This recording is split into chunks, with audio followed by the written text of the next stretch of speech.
ನಮಸ್ಕಾರ. ಈ ವಿಡಿಯೋದಲ್ಲಿ ನಾನು ಇವತ್ತು ರಿವ್ಯೂ ಮಾಡ್ತಿರೋ ಮೂವಿ ಯಾವುದು ಅಂದ್ರೆ ನಿನ್ನೆ ಅಷ್ಟೇ ರಿಲೀಸ್ ಆಗಿರೋ ವಿಜಯ್ ಆಂಟೋನಿ ಆಕ್ಟ್ ಮಾಡಿರುವಂತ ನೂರು ಸ್ವಾಮಿ ಫಿಲಂ. ಈ ಫಿಲಂ ನ ಡೈರೆಕ್ಟ್ ಮಾಡಿದ್ದು ನಮ್ಮ ಪಿಚ್ಚಕರನ್ ಫಿಲ್ಮ್ ಡೈರೆಕ್ಟರ್ ಶಶಿ ಅವರು. ಈ ಫಿಲಂ ನ ಟ್ರೈಲರ್ ನೋಡಿದಾಗ ನಮ್ಗೆ ಅನ್ಸಿದ್ದು ಏನಂದ್ರೆ ಇದು ಪಿಚ್ಚಕರನ್ ಪಾರ್ಟ್ 2 ಇರ್ಬೋದಾ ಅಂತ. ಆದ್ರೆ ಇದು ಪಿಚ್ಚಕರನ್ ಪಾರ್ಟ್ 2 ಅಲ್ಲ. ಇನ್ನು ಈ ಫಿಲಂ ನ ಸಿಂಪಲ್ ಸ್ಟೋರಿ ಲೈನ್ ಏನು ಅಂದ್ರೆ, ಗಂಡ ಸತ್ತಿರೋ ಇದ್ವಿ ನಿಜವಾಗ್ಲೂ ಮದ್ವೆ ಆಗ್ಬೋದಾ? ಮದ್ವೆ ಆಗ್ಬೋದಲ್ವಾ, ಅದೆಲ್ಲ ಕಾಮನ್ ಅಲ್ವಾ? ಆದ್ರೆ ಆ ಮದ್ವೆ ಆಗೋ ಹುಡುಗಿ ಮಗಳು ಸೊಸೆನೋ ಆಗ್ದಿರಾ ಅವ್ರ ಅಮ್ಮ ಆಗಿದ್ರೆ, ಅವಳಿಗೆ ಬೆಳೆದಿರೋ ಮಕ್ಳಿದ್ರೆ, ಸೊಸೈಟಿ ಆ ಮಕ್ಕಳನ್ನ ಯಾವ್ದೇ ತರ ನೋಡುತ್ತೆ, ಸೊಸೈಟಿ ಅವಳನ್ನ ಯಾವ ತರ ನೋಡುತ್ತೆ ಅನ್ನೋದೇ ಈ ನಮ್ಮ ಸಿನಿಮಾದ ಸ್ಟೋರಿ.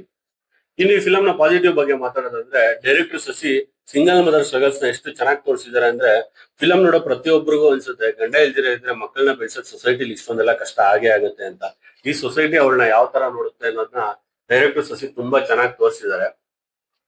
ಇನ್ನು ಈ ಫಿಲಂ ಅಲ್ಲಿ ಒಂದ್ ಟೈಮಲ್ಲಿ ಅವಳಿಗೆ ಅನ್ಸುತ್ತೆ ನಾನು ಇನ್ನೊಂದ್ ಮದ್ವೆ ಆಗ್ಬೋದಲ್ವಾ, ಮಕ್ಕಳೆಲ್ಲ ಬೆಳೆದಿದಾರಲ್ವಾ ಅಂತ. ಮಕ್ಳ ಹತ್ರ ಹೋಗಿ ಕೇಳ್ತಾಳೆ ನಾನು ಇನ್ನೊಂದ್ ಮದ್ವೆ ಆಗ್ಬೋದಲ್ವಾ ಅಂತ. ಆ ಮಕ್ಕಳು ಸ್ಟಾರ್ಟಿಂಗ್ ಅಲ್ಲಿ ಬೇಡ ಅಂದ್ರೂ ಆಮೇಲೆ ಆ ಮಕ್ಕಳು ಒಪ್ಕೊಂತಾರೆ, ಇನ್ನೊಂದ್ ಮದ್ವೆ ಮಾಡ್ಬೋದು, ನಾವ್ ಅಮ್ಮನ್ಗೂ ಇನ್ನೂ ಲೈಫ್ ಇದೆ, ಇವಳು ಚೆನ್ನಾಗಿರ್ಲಿ ಅಂತ.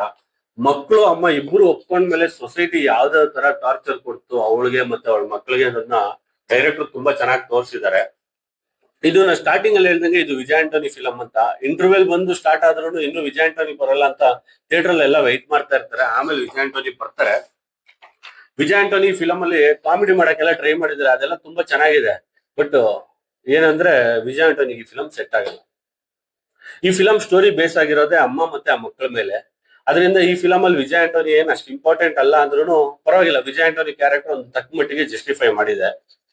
ಆದ್ರೆ ಒಂದ್ ಸಿಚುವೇಶನ್ ಅಲ್ಲಿ ಡೈರೆಕ್ಟರ್ ಎಷ್ಟು ಚೆನ್ನಾಗಿ ತೋರಿಸಿದಾರೆ ಅಂದ್ರೆ, ಗಂಡ ಸತ್ತಿರೋ ಹೆಂಡತಿ ಮಾತ್ರ ಇನ್ನೊಂದು ಮದುವೆ ಆಗ್ಬಾರ್ದು, ಆದ್ರೆ ಹೆಂಡತಿ ಸತ್ತಿರೋ ಗಂಡ ಮದುವೆ ಆಗ್ಬೋದು, ಅದನ್ನ ಸೊಸೈಟಿ ಒಪ್ಕೊಳ್ಳೋದೆ. ಆ ಸೀನ್ ಎಲ್ಲ ಎಷ್ಟು ಚೆನ್ನಾಗಿ ತೋರಿಸಿದಾರೆ ಡೈರೆಕ್ಟರ್ ಅಂದ್ರೆ, ಕರೆಕ್ಟ್ ಇದೆ ಅಲ್ವಾ ಈ ಸೊಸೈಟಿಲಿ ನಡೀತಾ ಇರೋದು ಅಂತ ಫಿಲಂ ನೋಡೋ ಪ್ರತಿಯೊಬ್ಬರಿಗೂ ಅನ್ಸುತ್ತೆ. ಇನ್ನು ಈ ಫಿಲಂ ಅಲ್ಲಿ ತೀರಾ ನೆಗೆಟಿವ್ ಪಾಯಿಂಟ್ ಅಂತ ನನ್ಗೇನು ಅಂತದ್ ಅನ್ಸಿಲ್ಲ. ಮಕ್ಕಳೇ ಮದುವೆ ಮಾಡಕ್ ಒಪ್ಕೊಂಡ್ಮೇಲೆ ಸ್ಕ್ರೀನ್ ಪ್ಲೇ ಸ್ವಲ್ಪ ಅಲ್ಲಿ ಡ್ರಾಪ್ ಆಯ್ತು ಅಂತ ಅನ್ನಿಸ್ತು, ಇನ್ನೊಂದು ಸ್ವಲ್ಪ ಸ್ಪೀಡ್ ಇರ್ಬೋದಿತ್ತು ಅಂತ. ಅದ್ ಬಿಟ್ರೆ over all movie is good. ಆರಾಮಾಗಿ ಹೋಗಿ, ಯಾರ್ಯಾರು ಇನ್ನು ಈ ಫಿಲಂ ನೋಡಿಲ್ಲ ಫ್ಯಾಮಿಲಿ ಜೊತೆ ಹೋಗಿ ಈ ವೀಕೆಂಡ್ ಅಲ್ಲಿ ನೋಡಿ. ಇದೇ ತರ ಇನ್ನಷ್ಟು ಇಂಟ್ರೆಸ್ಟಿಂಗ್ ಫ್ಯಾಕ್ಟ್ಸ್ ಮತ್ತೆ ಸ್ಟೋರಿ ರಿವ್ಯೂಗೋಸ್ಕರ ನಮ್ಮ ಕನ್ನಡ ಸಿನಿಮಾ ಯೂಟ್ಯೂಬ್ ಚಾನಲ್ ನ ಫಾಲೋ ಮಾಡಿ, ಸಬ್ಸ್ಕ್ರೈಬ್ ಮಾಡ್ಕೊಳ್ಳಿ.